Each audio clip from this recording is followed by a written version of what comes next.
Hello everyone, आज बात करते हैं आइसलैंड के बारे में, जो नॉर्दर्न अटलांटिक ओशन में एक द्वीपीय देश है।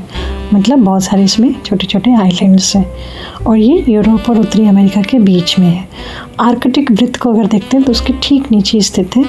इसका कोई पड़ोसी देश नहीं है और सबसे नज़दीक में जो इसका लैंड आता है वो है ग्रीनलैंड, जो 300 किलोमीटर दूर है और इसके वेस्ट में है। आइसलैंड की राजधानी जो है रेयकविक है, जो दुनिया की सबसे बड़ी नॉर्दर्न कैपिटल में आता है। और नॉर्थ अटलांटिक ओशन में ग्रीनलैंड सी है और फिर नॉर्दर्न अटलांटिक ओशन है, इस दोनों के बीच में ये आइसलैंड है। तो इसका कोई नेबर कंट्री है ही नहीं और इसलिए इसकी कोई स्थलीय सीमा नहीं है। जो कोस्टल लैंड जो है इनका, बस वही इनका बॉर्डर है। तो सबसे नेबरिंग जो इनका पड़ोसी है वो ग्रीनलैंड है, जो कि काफ़ी दूर है।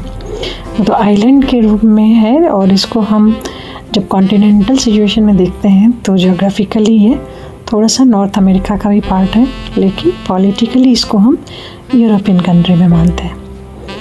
कैपिटल सिटी जैसे कि मैंने बोला रेयकविक है और ये अपने अनोखे भूगोल के कारण जाना जाता है। मतलब ज्योग्राफिकली ये जो है वो बाकी कंट्री से बहुत ही इम्पोर्टेंट, यूनिक है, डिफरेंट है। तो एक तो ये आइसलैंड नाम से पता चलता है कि हमेशा आइसलैंड आइस रहता है यहाँ पे और ग्लेशियर्स है। और इसके अलावा सरप्राइजिंगली यहाँ पे क्या है, ज्वालामुखी है, वोल्केनोज है और अर्थ के अंदर से जो है वो जियोथर्मल एक्टिविटीज़ भी होती रहती हैं। तो इस वजह से ये बिल्कुल यूनिक है कि एक तो इतना ठंडा है नॉर्दर्न अटलांटिक में होने की वजह से, और ऊपर से इसमें ग्लेशियर्स हैं और फिर ऑपोजिट चीज़ें हैं जो गर्म हैं, जो वोल्केनिक एक्टिविटीज़ हैं और जियोथर्मल है। यहाँ पे जो इकनॉमी है वो एक डेवलप्ड मिक्स्ड इकनॉमी है और HDI इंडेक्स जो है, ह्यूमन डेवलपमेंट इंडेक्स, जिसको हम मानव विकास सूचकांक करते हैं, तो उसके हिसाब से अगर देखते हैं तो आइसलैंड का जो पोजीशन है वो काफ़ी हाई है।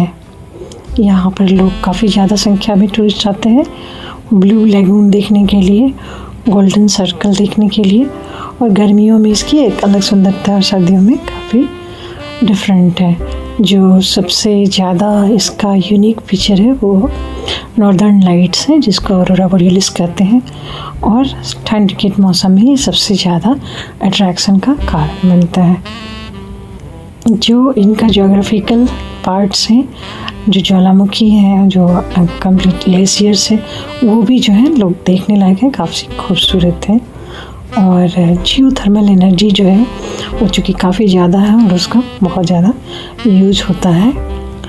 बाकी जो डे टू डे लाइफ की सिचुएशन है और एनर्जी डिमांड है, एनर्जी कंजम्पशन के लिए भी जियोथर्मल एनर्जी का यूज़ किया जाता है। अगर पॉलिटिकल हिस्ट्री अगर हम इसके देखते हैं तो आइसलैंड जो है 1918 में एक संप्रभु राज्य बना और फिर 1944 में 1944 में ये एक डेमोक्रेसी बन गया, रिपब्लिक बन गया।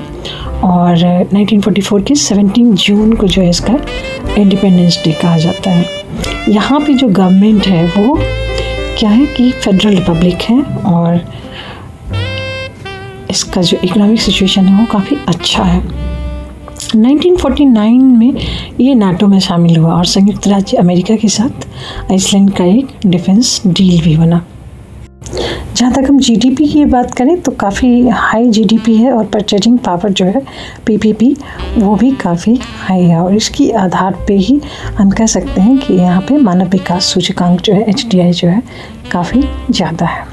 यहाँ जो फूड में है, जो मरीन फूड, सी फूड जो है वो ज़्यादा यूज़ किया जाता है और सबसे ज़्यादा फिशिंग यहाँ पे होती है। जो जियोथर्मल एनर्जी है वो यहाँ के एनर्जी रिसोर्स के रूप में सबसे ज़्यादा यूज होता है। इसके अलावा एल्यूमिनियम जो है उसका प्रोसेसिंग यहाँ पर बहुत होता है। तो जितने भी इंडस्ट्रीज़ हैं यहाँ पे वो हाई एनर्जी तो जितने भी यहाँ पे इंडस्ट्रीज़ हैं वो एनर्जी इंटेंसिव इंडस्ट्रीज़ हैं और इसलिए यहाँ पे डेवलपमेंट काफ़ी तेज़ी से हो रहा है।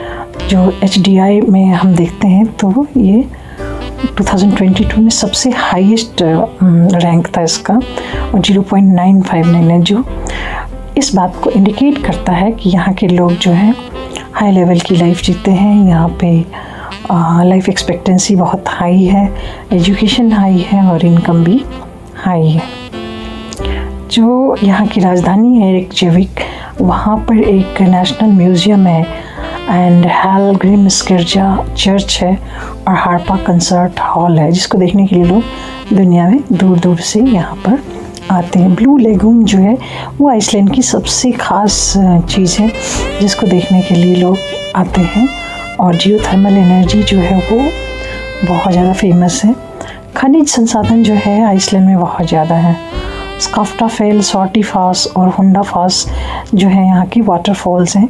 और कंजर्वेटिव संरक्षित क्षेत्र जो है वो यहाँ पे बहुत ज़्यादा है। गोल्डन सर्कल है, जैसे राष्ट्रीय उद्यान है। गुलफास्ट जो है वो एक वाटरफॉल है और गिसिर जो है वहाँ पे जियोथर्मल एनर्जी निकलती है। तो ये सब जो है टूरिस्ट के लिए बहुत ज़्यादा आकर्षण का केंद्र है, क्योंकि ये यूनिक है और ये चीज़ें आपको दूसरी जगह नहीं दिखेंगी। अगर हम समर की बात करें तो आइसलैंड में समर जो है बिल्कुल डिफरेंट है। यहाँ पे मिडनाइट में आपको सूरज दिखता है और दिन जो है काफ़ी लंबे होते हैं और इसकी वजह से जो है हर चीज़ की आउटडोर एक्टिविटीज़ के लिए आपके पास काफ़ी टाइम है। लेकिन विंटर में जो है इसका अपोजिट है, दिन बहुत छोटे हैं और आकाश में जो है वो ऑरोरा बोरियलिस देखने का अवसर मिलता है और यही चीज़ इसको खास बनाती है। तो ये आइसलैंड नाम से ही पता चलता है कि यहाँ पे ज्वालामुखी और ग्लेशियर के अलावा दूसरी चीज़ें आपको देखने को नहीं मिलेंगी। तो जियोथर्मल एनर्जी से क्या क्या यूज हो सकता है? झरने में गर्म पानी आता है, उसको गीजर कहते हैं। गीजर जो है वो धरती के अंदर से जो पानी निकलता है उसको बोलते हैं। और जो घरों को गर्म करने के लिए उनके फ्लोर के नीचे भी उसको यूज़ करते हैं। जो यहाँ की प्राकृतिक छटा है वो इतनी खूबसूरत है कि लोग यहाँ गर्मियों में भी आना पसंद करते हैं और सर्दियों में भी, और बिल्कुल ड्रामेटिक लगता है ऑरोरा बोरियलिस को देखना। और यही सब चीज़ें जो है आइसलैंड को एक बहुत ही खूबसूरत और बहुत ही फेमस कंट्री बनाती हैं।